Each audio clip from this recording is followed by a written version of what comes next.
झा की शादी ब्याह होखेला त दौरी बनेला हम लोग के त दौरी बनावे लगनी है त हमरा याद पड़ गया कि चलो एगो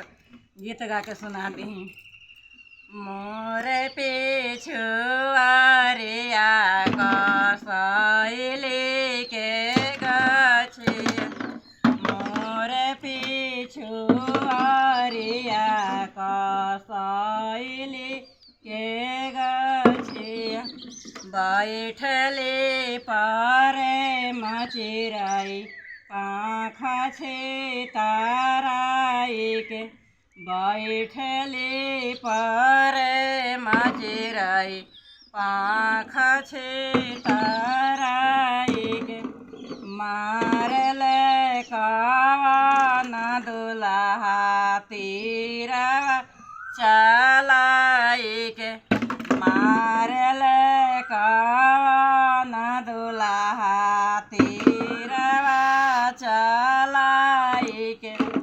गिरली पारे मचिराई राम राम हो कही के, गिरली पारे मचिराई राम राम हो कही के, रोवेले कवन सरौ धुनेले हो कपरवा, रोवेले कवन सरौ धुनेले हो कपरवा, रे कहिया के पोसल दीदिया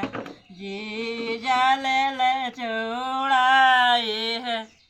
अरे कहिया के पोसल दीदिया जी